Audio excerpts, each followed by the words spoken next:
Bonjour à tous, bienvenue dans cette vidéo. Aujourd'hui, je vais vous parler d'une crypto-monnaie que je possède et que je trouve particulièrement intéressante. Donc, il s'agit de la crypto-monnaie Fox, donc Shepfix Fox. Donc, on va voir notamment l'analyse fondamentale, l'analyse technique. Je vais aussi répondre à une question que m'a posée Complotiste 667, notamment sur Bluzzle. Donc, est-ce que ça peut être intéressant? Donc, je vais jeter un coup d'œil juste après. En tout cas, si vous découvrez cette chaîne, n'hésitez pas à nous rejoindre dans cette chaîne. Donc, je fais un point sur les crypto-monnaies intéressantes, des crypto-monnaies qui ont décollé, nous ont offert du x500, x1000 pour certains, pour certaines, et également, je fais le point également sur les stocks que j'apprécie également particulièrement, qui nous ont offert certaines, pareil, du x5, du x10, comme ASTS et d'autres également. Voilà, je vous inviterai à regarder tout ça. Cette chaîne a également une vocation pédagogique, plutôt orientée investisseur. En tout cas, vous êtes les bienvenus si vous souhaitez nous rejoindre. Alors, je vais commencer par faire le point sur cette crypto-monnaie Fox. Donc, on va voir à quoi ça correspond. Donc là, vous voyez un peu la charte graphique. Donc, on va faire une analyse technique juste après. Juste avant ça, donc voir un peu qu'est-ce que fait ce token-là. Moi, c'est un token que je possédais déjà depuis un certain moment et je pense que personnellement, c'est une crypto-monnaie qui a encore du jus, qui peut nous offrir des rendements beaucoup plus intéressants. Évidemment, ce sont mes convictions, je le rappelle. Donc, ça ne veut pas dire que vous devez forcément investir sur ces projets-là. Ce qui compte en investissement, les piliers de l'investissement, à mon sens, donc elles sont de trois ordres. Déjà la patience, donc ça c'est une qualité indispensable si vous êtes investisseur moyen long terme. C'est également le timing, même si on a l'adage qu'on entend souvent qui est on ne peut pas timer le marché. Le problème, si on ne cherche pas à timer le marché, tout du moins de rentrer dans des positions qui nous sont confortables. Si par exemple on prend cette charte et qu'on rentrait ici, bon bah derrière on s'est mangé facilement. Supposons qu'on était dans le pire des scénarios, bon, je pensais de mèche, on était rentré ici, donc au plus bas c'est descendu à moins 85%. Donc c'est quand même dramatique. Et donc du coup, pour moi, le deuxième critère en investissement, ça reste quand même le timing de chercher des positions qui nous sont confortables pour pouvoir profiter des phases d'accélération par la suite. Et le troisième critère, ça reste quand même les convictions. C'est ça qui vous fait tenir les positions sur le moyen long terme. Donc vraiment, si vous vous intéressez aux crypto-monnaies, ce qui nous permet d'avoir du rendement, c'est quand même la volatilité. Donc, qui dit volatilité dit potentiel, qui dit rendement plus potentiel plus important, dit volatilité plus importante. Donc, c'est l'une des raisons également pour lesquelles il faut choisir des positions qui nous sont confortables. Donc, par rapport à Chef, donc pourquoi moi est-ce que je la trouve intéressante? Donc, typiquement, on est sur des market cap vraiment que moi je cible particulièrement, avec quand même des fondamentaux intéressants. Donc, on va voir ça tout de suite après. Si vous souhaitez avoir une amplitude forte dans le secteur des crypto-monnaies, il faut aller chercher quand même des crypto-monnaies beaucoup plus volatiles. Donc, idéalement, des crypto-monnaies qui font moins 500 millions de market cap, voire même du moins 250 millions de market cap. Après, si vous êtes plus à l'aise, donc ça nécessite quand même peut-être un peu plus d'expérience, un peu plus de maîtrise. Mais si c'est votre cas, d'aller chercher même potentiellement des projets encore plus volatiles. Évidemment, encore une fois, c'est un style d'investissement qui ne convient pas à tout le monde. Si vous êtes très prudent, très conservateur, auquel cas, bah, déjà potentiellement le secteur des crypto-monnaies, c'est peut-être pas pour vous. Et sinon, bon, bah, c'est les grands classiques, les Bitcoin, les Ethereum qu'il vous faut, ou sinon des ETF 440, S&P 500, etc., etc. Mais clairement, le secteur des crypto-monnaies nécessite quand même d'accepter la volatilité. Si vous cherchez de l'amplitude, il faut aller chercher quand même à un moment donné des market cap également plus intéressants. Pourquoi? Parce que si par exemple on prend Bitcoin, si je vous prends Bitcoin, si je me mets ici juste pour que vous puissiez voir, si on regarde le Bitcoin actuellement, on a dépassé la barre des 100 000 dollars, donc ça c'est super. Actuellement, le Bitcoin c'est 2 trilliards de dollars. Donc actuellement, que vous puissiez, si vous découvrez le secteur des crypto-monnaies, etc., pour que vous puissiez faire un x2 à ce prix-là, donc bah, il faut que le Bitcoin soit à 200 000 dollars. Est-ce que c'est possible? Le marché nous le dira, mais dans tous les cas, pour que ça se fasse, pour les chiffres, il faut injecter sur le marché 2 trilliards de dollars supplémentaires, ce qui est quand même assez conséquent. Là où Fox, par exemple, ou d'autres crypto-monnaies, il faut quand même un peu moins d'argent. Donc là, on est sur 56 millions de market cap. Donc il faut quand même un peu moins d'argent pour que vous puissiez faire votre x2. Point également que moi qui m'a particulièrement intéressé, moi j'aime bien regarder qui sont quelles sont les ventures qui investissent dans cette crypto. Pourquoi? Parce que généralement, typiquement les grosses ventures comme Coinbase, Pantera, Blockchain, eux ils sont sur cette crypto-monnaie. Généralement, Coinbase n'investit pas dans des mauvais projets. Généralement, ça reste quand même des projets avec de solides fondamentaux. Pareil pour Pantera, généralement, ils ont quand même des projets assez intéressants. Donc on voit que ça a intéressé quand même de grands noms. Ça ne fait pas tout, mais ça nous donne un indicateur notamment sur la potentialité des fondamentaux. Donc on va dire que c'est plutôt pas mal. Après, le point qui est également que moi j'aime regarder, bon bah typiquement ici, on voit que Fox est catégorisé cross-chain. Il faut savoir que les cross-chains ont quand même pas mal performé. J'aime bien donner cet exemple de Rune. Rune qui a connu une phase d'accélération vraiment conséquente, en tout cas sur la première phase du bull run comme on peut voir ici. Donc à son plus bas jusqu'à son plus haut, ça a été du 1400%. Je pense même que Rune a encore du jus pour nous chercher encore plus haut personnellement. Et donc du coup, à mon sens, Fox a également du potentiel. Donc sur les fondamentaux, donc ça c'est plutôt intéressant. Sur le market cap, on est un peu plus de la moitié du market cap par rapport à la FDV, le fully diluted value. Donc ça, si vous êtes débutant, si vous découvrez le monde de la crypto-monnaie, sachez que c'est quand même un point important à regarder, puisqu'en fait, elle nous permet de voir notamment le niveau d'inflation du token. Plus on a d'inflation, plus quelque part, plus il y a d'offres sur le marché. Et bah, du coup, ça exerce une pression sur le prix. Donc, on va voir tout de suite maintenant si on a des informations sur Fox. Donc Fox, qu'est-ce qu'on peut voir ici? Déjà, le point intéressant pour moi, c'est quelque chose qui m'intéresse de regarder, c'est quand même la solidité financière de l'entreprise, en tout cas de la crypto. Donc elle est notée 7,52 sur 10, donc c'est plutôt bien. À l'inverse des stocks, on n'a pas forcément les chiffres sur le secteur des crypto-monnaies. Donc c'est le seul endroit où on peut vraiment avoir si la crypto-monnaie a quand même une solidité financière acceptable, puisque ça évite les scams, ça évite quand même les projets qui n'ont pas beaucoup de trésorerie, par exemple. Quand on descend un peu plus bas, non, malheureusement, on n'a pas les chiffres par rapport à combien. Moi, j'aime bien regarder généralement à quel prix sont entrées les ventures et également le scénario notamment d'inflation. Là, on l'a pas forcément, malheureusement. Euh, on l'a pas. Donc, bon. Donc, quand même, un point à regarder, un point de vigilance. Maintenant, actuellement, le market cap est quand même assez faible. Le secteur des crypto-monnaies est vraiment en ébullition. Pour moi, Fox a du jus, a du potentiel pour aller nous chercher beaucoup plus haut, je pense. Donc par rapport en tout cas à la première poussée qu'on a eue, si on prend le plus bas par rapport au plus haut, là, ce qu'on a eu ici, fin 2023, donc la première phase du bull run, sans les mèches, on est allé chercher du 910%. Donc c'est quand même, c'est plutôt pas mal.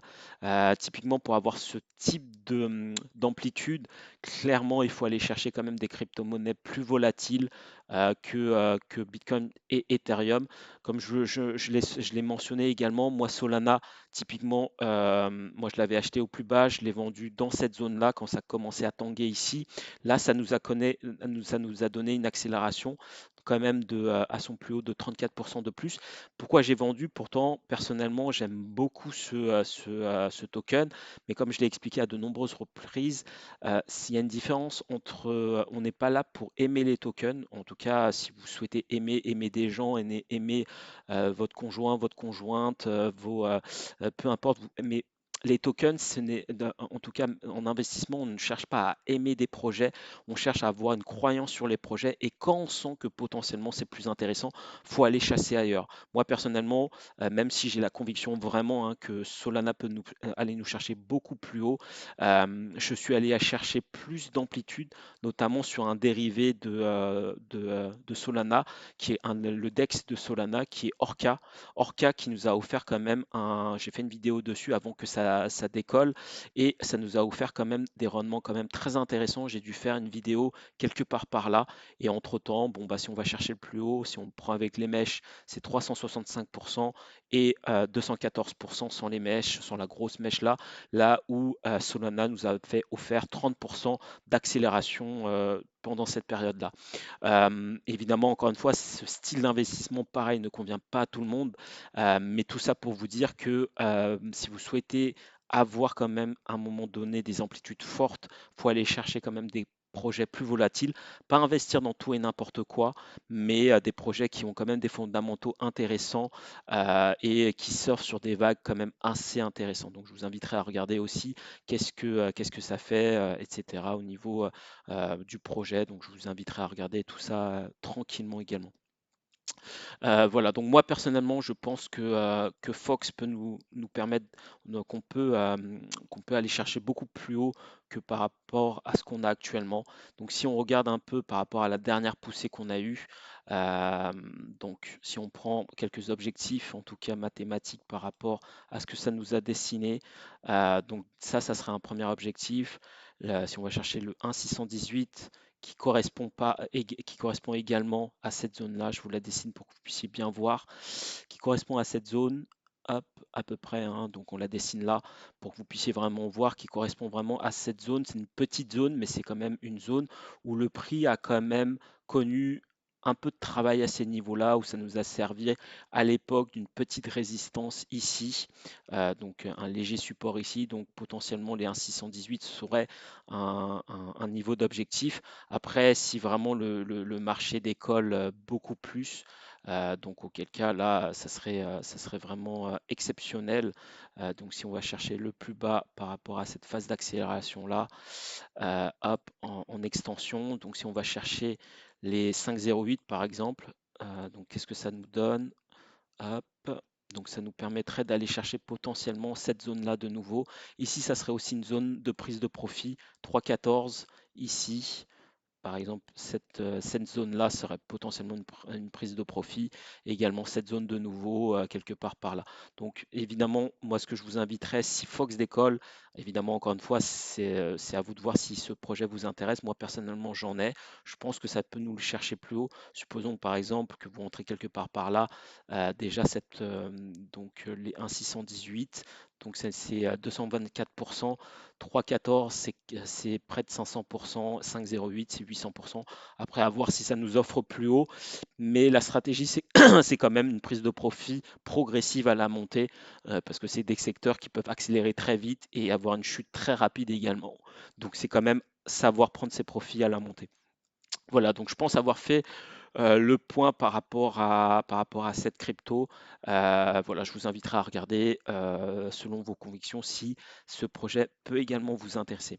Je vais répondre maintenant à la question que l'on m'a posée de Complotis qui me demande mon avis sur Bluzel. Bluzel, alors avant de tourner cette vidéo, j'avais déjà regardé un peu que faisait ce projet. Personnellement, je la trouve intéressante. J'en possédais pas, mais clairement, elle peut m'intéresser. Je vais être honnête, je vous le dis, elle peut m'intéresser. Donc, il y a quand même pas mal d'éléments que moi je valide, que je trouve intéressantes. Typiquement, déjà, premièrement, donc si on se met sur Bleuzel, BLZ, USDT, est-ce qu'on a un bon historique ici? Ouais, c'est pas mal, donc on va prendre cette charte. Alors, Bezel, donc du coup, déjà, si on regarde les fondamentaux, donc ce qui est intéressant ici, c'est qu'on est proche de la FDV, donc ça c'est très très bien ce que Belezel nous a fait.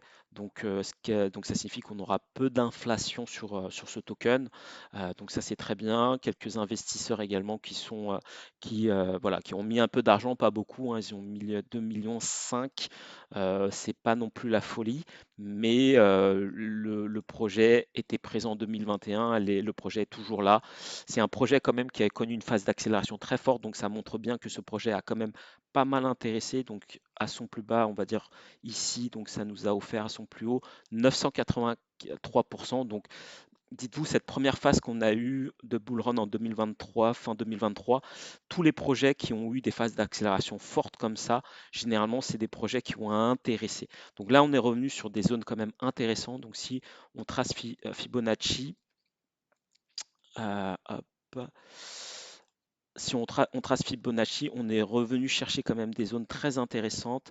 Si on est même plus précis, est-ce que si on va chercher hop, 886, donc on est effectivement venu chercher cette zone des 0,886. Il faut savoir que comme le secteur des crypto-monnaies est très volatile, généralement on vient chercher cette zone-là 0,618 minimum, 0,786 et pour les plus volatiles d'entre elles, donc Bluzzle, les 0,886, parfois même 0,95.